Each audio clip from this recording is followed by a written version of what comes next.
Welcome to Beneath the Bible, where we're helping you dig deeper and uncover the world beneath the sacred book. Humankind's relationship to animals goes back as far as the human species itself, and it's still a big part of our modern world. And we tend to associate animals with particular traits. For example, dogs are loyal, cats are independent and aloof, foxes are sly, owls are wise, and donkeys are stubborn. Here in the United States, the bald eagle is a symbol of our country. We tend to think of these associations as universal, but in fact they are all culturally bound. The things we associate certain animals with in our cultural world may not be the same in other cultures. For example, in cultures which practice Hinduism, the cow is revered as sacred, but not so much in America, unless you're a Texas Longhorns fan. When we look at associations around particular animals, we can see differences across cultures today, so we shouldn't be surprised that the same is true when we look at past cultures. Ancient cultures had different attitudes about animals as well, and that's what we're looking at in this series. Today, we're going to look at some perceptions of dogs in the ancient world. Now, who doesn't love dogs? Here at Beneath the Bible, we are all dog people. Dogs have been human companions for thousands, if not tens of thousands of years. The same is true in the ancient world. Now, before we dive in, we want to make a few comments about what we call dog breeds. Now, a lot of specialized breeding of dogs that we see today is a fairly recent development in the modern world. Now, that's not to say dog breeds didn't exist in the ancient world, but there were certainly fewer of them, and most don't exist today. For example, if you've seen the movie Gladiator, in the opening scene, the Roman general has a dog that looks an awful lot like a German Shepherd. Now, this breed didn't exist until a couple hundred years ago, so it's certainly not a dog that any Roman would have had. There are a few things we do know about dog breeds in the ancient world, mostly from depictions of dogs in ancient art. In Egypt, by the 18th dynasty, they had what we recognize as the Saluki breed, which is a specific breed of a more generic, lean, hound-like hunting dog that we see throughout the ancient Near East. We also see a dog that resembles a mastiff, particularly in representations from Mesopotamia. Other depictions show smaller dogs as well. These may be particular breeds, or they might just be puppies. These specific breeds existed alongside the mutts, which were probably a medium-sized mix of breeds, which would have been both domesticated and semi-feral. The modern breed, the Canaan dog, may be a good approximation of this kind of dog, which was surely the most common kind of dog in the ancient world. Whatever different breeds may have existed, we want to look at how dogs were perceived, or what cultural associations that they carried. So, today we're going to limit our discussion to three different roles and associations: dogs as working companions, dogs as symbols of healing, and dogs as pariahs, or vermin.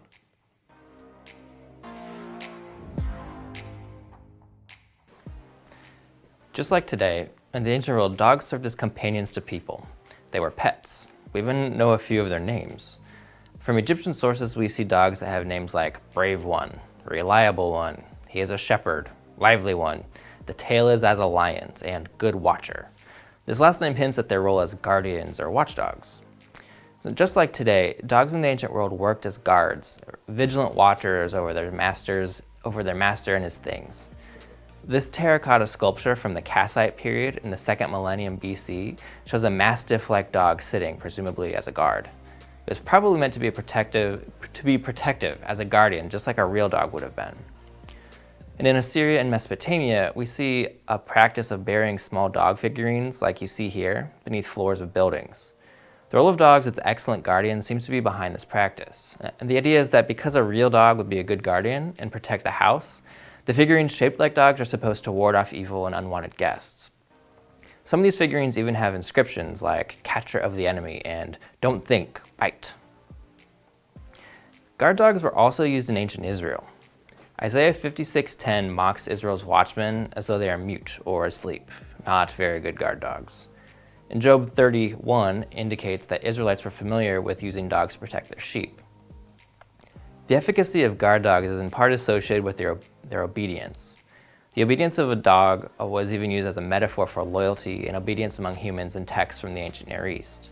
Someone could be loyal to their king as a dog is loyal, and they would simultaneously elevate the king and degrade themselves while affirming their loyalty.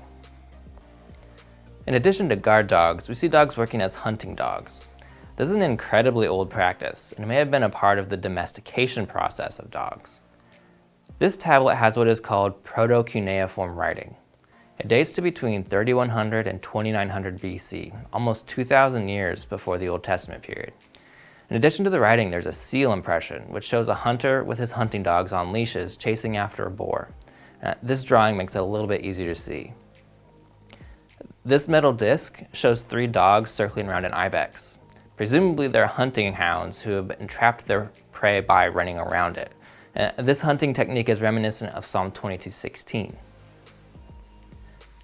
As an interesting note, dogs were even part of a popular board game played in ancient Egypt called the Game of Hounds and Jackals, where pegs with hound-shaped and jackal-shaped heads are moved around a board by the different players.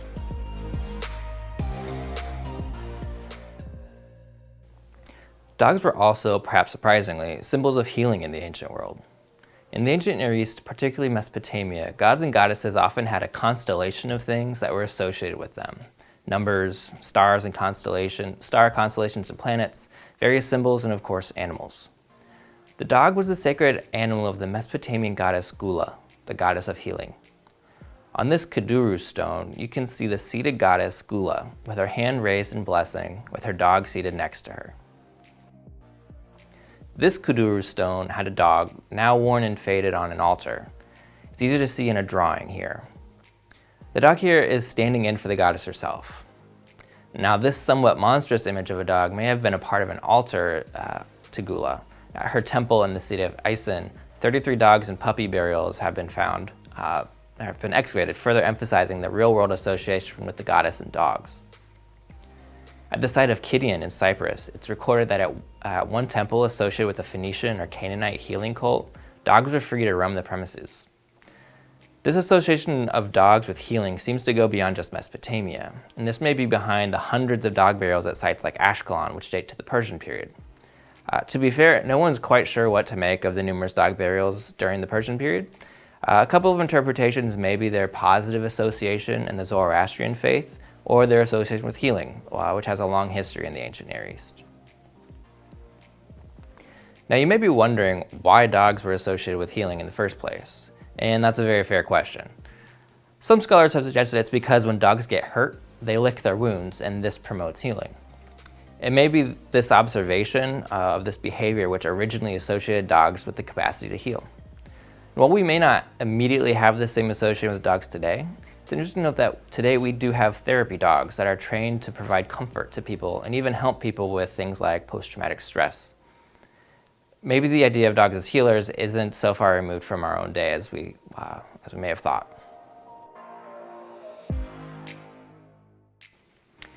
Finally, dogs in the ancient Near East and even in many parts of the Middle East today are seen as vermin. They're viewed as unclean animals that tend to live on the fringes of society. And this is perhaps the dominant view in the Bible, where dogs are generally loathsome creatures. To call someone a dog or to act like a dog was an insult. We see examples of this all over the Bible. Isaiah uses dogs as a synonym for the wicked in Isaiah 56:11. They are greedy and not satisfied, like dogs who would steal and fight over food.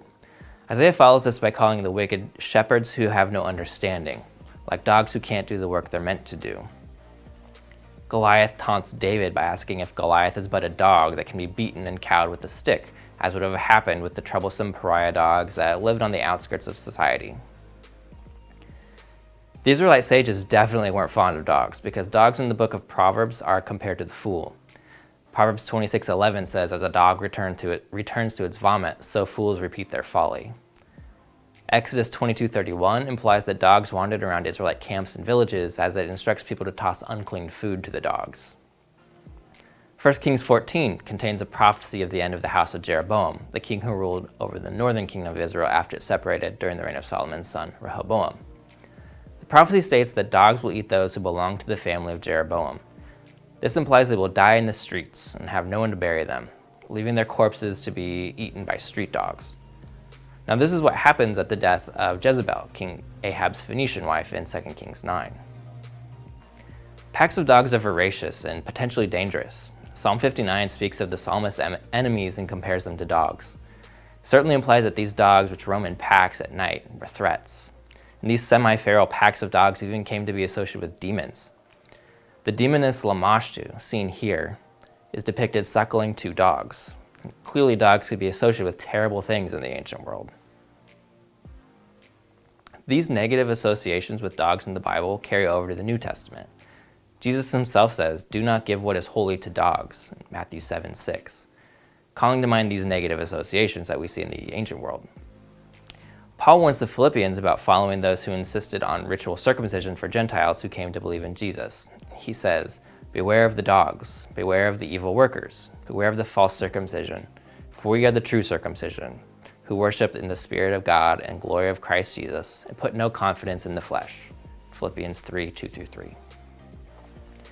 Revelation 22:15 lists dogs among those who are left outside of the new heavenly city, along with the sorcerers and the immoral persons and the murderers and the idolaters and everyone who loves and practices lying. That's some pretty terrible company for the people called dogs. Just as semi-feral dogs roam the outskirts of cities and villages in the ancient world, so will these dogs be left outside of the restored heaven and earth.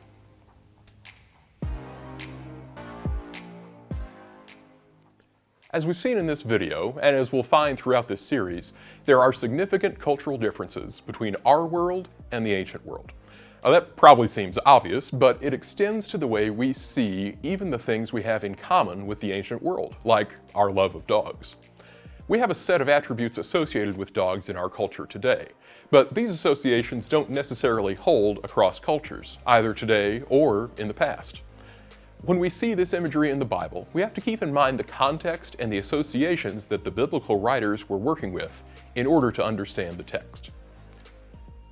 Now, it's most interesting to me that while there were generally positive or even sacred associations with dogs in the wider ancient Near East, the Israelite view of dogs was mostly negative.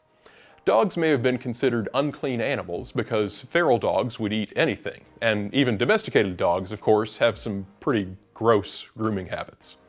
Now, even though Israelites kept dogs as pets and for work, this didn't necessarily lead to them being viewed entirely positively. The way we understand imagery in an ancient context has real consequences for the way we read and apply the Bible today. Verses like Philippians 3:2 have a long history of being misused by Christians to justify anti-Semitism. The logic goes that if Paul called these Jews dogs, then Christians, the true circumcision, are justified in treating them like dogs who will be excluded from heaven.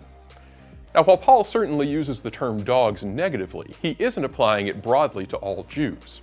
Instead, he's applying it only to a particular group of Jewish Christians, sometimes called the Judaizers by New Testament scholars, who insisted that Gentile converts to the way of Jesus should live according to Jewish rituals and customs, including physical circumcision. Now, this group, which probably included some of Paul's fellow Pharisees, had a habit of referring to Gentiles as dogs, so Paul is simply turning the tables on them to emphasize his point that Gentiles are free in Christ from the ritual obligations of Jewish law. Paul was Jewish too, but he had come to a different conclusion about the relationship between the Old Testament law and Gentile believers in Jesus. This is a good reminder that when we read the Bible, we have to evaluate specific and even confusing passages through the lens of the law of love of God and our neighbor, the standard Jesus gave us by which to live. Thanks for joining us for this Beneath the Bible video. If you're interested in learning more about this topic, we've included some references and resources in the description below. If you enjoyed this video and you want to see more content like it, be sure to subscribe to our YouTube channel and follow us on Facebook and Twitter @Beneath the Bible. If you learned something new today, take a minute to share this video with your friends. And until next time, keep digging.